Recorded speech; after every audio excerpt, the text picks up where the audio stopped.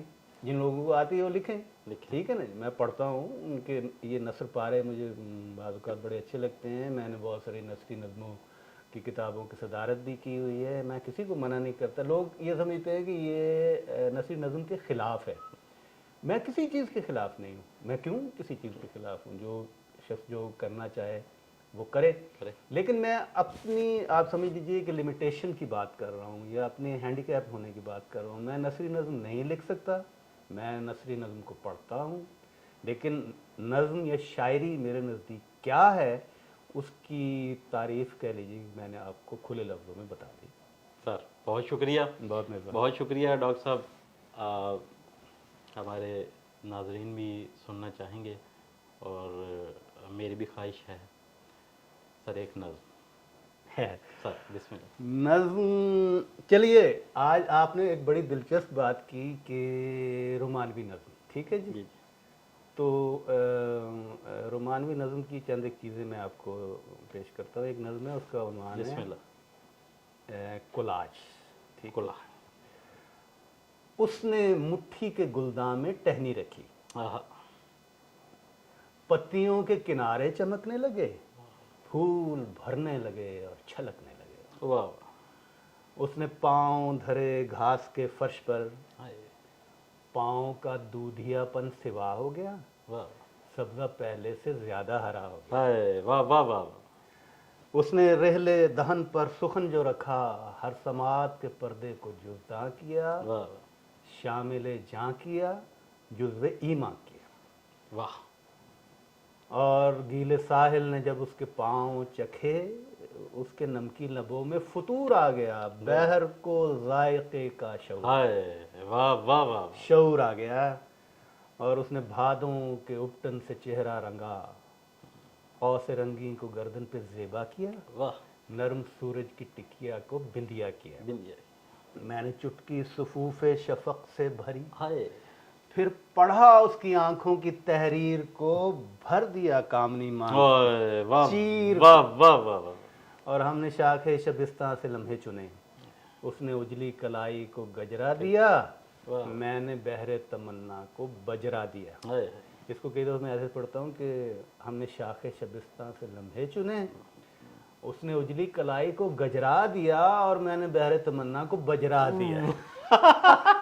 واہ واہ واہ واہ. بہت شکریہ. واہ واہ واہ واہ واہ. کیا کہنے ہیں ڈاکٹر صاحب. ڈاکٹر صاحب آپ کا بہت شکریہ. آپ کی مہربانی. آپ تشریف لائے، آپ نے وقت دیا. جی ناظرین، میں امید کرتا ہوں آج کا پروگرام آپ کو بہت پسند آیا ہوگا. نظم کا ایک بہت بڑا نام، بہت بڑا حوالہ ہمارے ساتھ آج موجود تھے ڈاکٹر وحید احمد صاحب. ان کا بھی شکریہ اور آپ کا بھی بہت شکریہ. پھر ملتے ہیں. اللہ حافظ.